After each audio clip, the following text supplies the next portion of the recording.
'Cause nobody does it like you. I like the way that you move.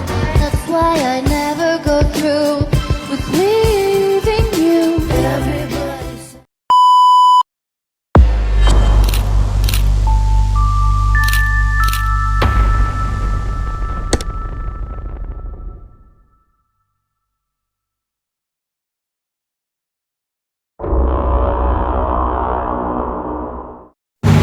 Assalamualaikum warahmatullahi wabarakatuh.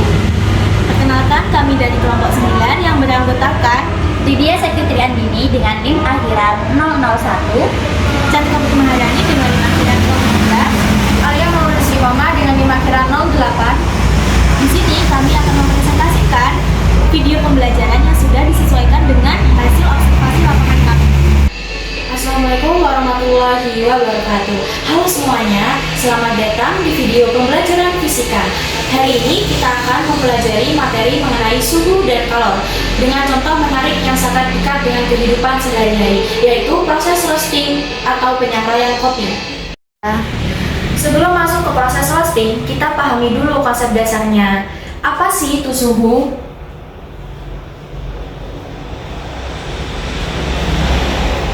Nah, suhu itu adalah ukuran derajat panas atau dinginnya suatu benda.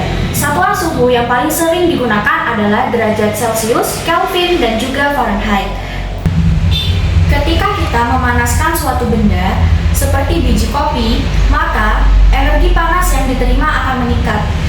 Gerak acak partikel di dalamnya, semakin cepat gerak partikel, semakin tinggi suhunya. Dalam roasting kopi, suhu sangat menentukan kualitas rasa. Pada awal proses, biji kopi masih mentah dan memiliki kadar air. Saat suhu meningkat, air menguap, terjadi perubahan warna, aroma, hingga munculnya crack.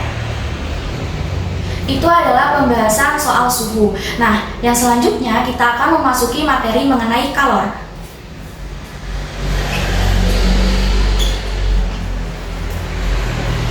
Apa sih kalor itu? Kalor adalah energi panas yang berpindah dari benda bersuhu lebih tinggi ke benda yang suhunya lebih rendah. Besarnya kalor dapat dihitung menggunakan rumus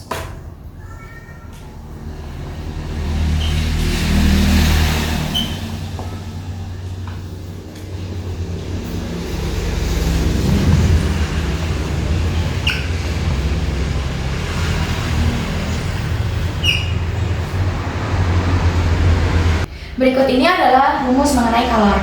Nah, di mana Q di sini merupakan kalor dan M adalah massa benda dengan satuan kilogram dan C adalah kalor jenis dengan satuan joule per kg derajat Celcius.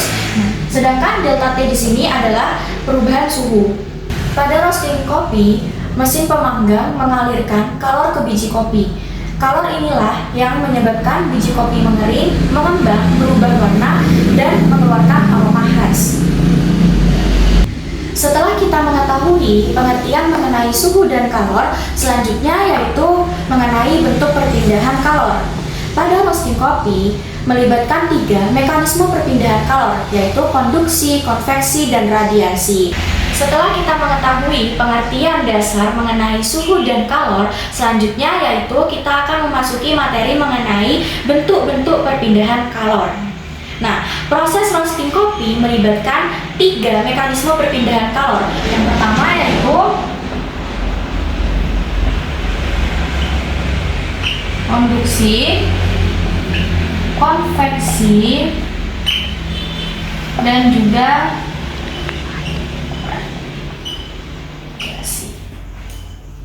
Yang pertama yaitu konduksi. Saat biji kopi menyentuh permukaan drum pemanggang yang panas, terjadi perpindahan panas secara konduksi. Panas berpindah dari dinding logam ke biji kopi yang suhunya lebih rendah. Yang kedua yaitu konveksi. Udara panas yang bergerak di dalam mesin pemanggang menyebabkan perpindahan panas secara konveksi. Inilah mekanisme paling dominan di banyak mesin roasting modern. Yang ketiga yaitu radiasi. Elemen pemanas juga memancarkan panas dalam bentuk gelombang elektromagnetik, sehingga memberikan kontribusi radiasi panas ke biji kopi. Ketiga proses ini bekerja bersamaan sehingga biji kopi dapat mencapai suhu yang dibutuhkan untuk menghasilkan rasa terbaik. Setelah kita mengetahui macam-macam bentuk perpindahan kalor, selanjutnya kita akan membahas mengenai proses roasting kopi dan kaitannya dengan suhu dan kalor. Sekarang kita lihat tahap-tahap roasting dan bagaimana konsep suhu dan kalor bekerja di setiap tahapnya. Nah, yang pertama yaitu ada tahap pengeringan atau drying phase. Kurang lebih suhunya 120 sampai 160 derajat Celcius. Nah, di tahap awal, kadar air dalam biji kopi sekitar 10 sampai 12%. Mesin pemanggang memberikan kalor sehingga biji kopi mengalami peningkatan suhu perlahan. Kalor di tahap ini sebagian besar digunakan untuk menguapkan air.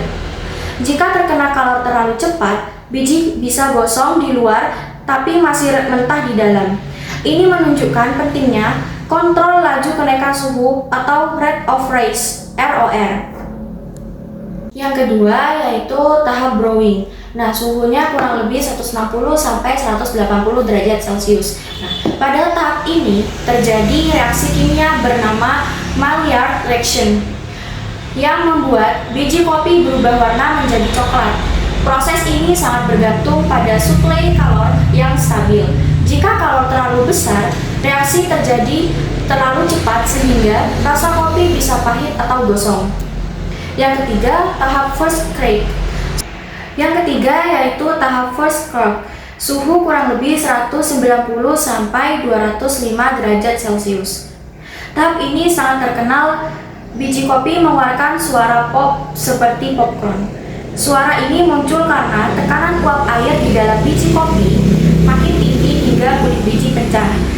Fisika dibaliknya, suhu meningkat, energi kinetik partikel naik, uap air memberikan tekanan besar sehingga akhirnya terjadi retakan. Yang keempat yaitu tahap development.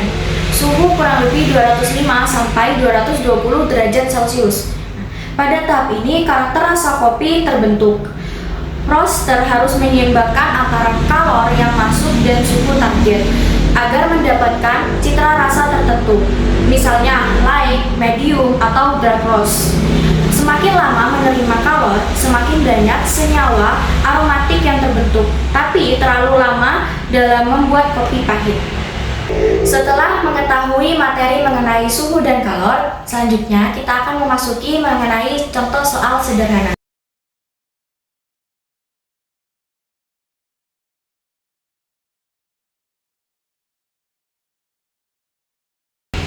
Yang selanjutnya yaitu contoh soal. Contoh soalnya yang pertama yaitu misalnya kita menjemur 2 kg biji kopi dengan kalor jenis 1,3 kJ per kilogram derajat Celcius. Nah, suhu awalnya 30 derajat Celcius dan ingin kita naikkan sampai 200 derajat Celcius. Nah, berapa kalor yang dibutuhkan? Kita masukkan rumus kalor yang pertama yang sudah dijelaskan yaitu Q sama dengan M kali C kali delta T. Di sini sudah diketahui N-nya yaitu 2 kg. Kita masukkan ke dalam sini 2. Nah, sedangkan C ini adalah kalor jenis. Kalor jenisnya yaitu 1,3. Itu sama dengan 1.300. Jadi kita masukkan di sini 1.300. Suhu awalnya itu 30 derajat dan ingin kita naikkan sampai 200 derajat Celcius. Nah, untuk mencari delta T itu, T akhir dikurangi T awal. Nah, T akhirnya kan 200. Kita masukkan ke dalam sini 200, berarti dikurangi dengan T awalnya yaitu 30. Kita tulis lagi di sini 2 dikali 1.300 dikali dengan hasil dari 200 dikurangi 30 yaitu 170. Hasilnya dari semua ini yaitu 442.000 joule. Nah, 442.000 joule ini setara dengan 4,4 kali 10⁵ joule. Nah, artinya dibutuhkan sekitar 4,4 kali 10 pangkat 5 Joule energi panas untuk mencapai suhu tersebut. Jadi, proses roasting kopi adalah contoh nyata bagaimana konsep suhu, kalor, dan perpindahan panas bekerja dalam kehidupan sehari-hari. Suhu menentukan tahap roasting, kalor mengubah struktur biji kopi, dan mekanisme konduksi konveksi radiasi memastikan panas merata. Dengan memahami konsep ini, kita bisa lebih menghargai sains di balik sangrai kopi. Sekian video pembelajaran dari kami. Apabila ada salah kata, mohon dimaafkan. Wassalamualaikum warahmatullahi wabarakatuh.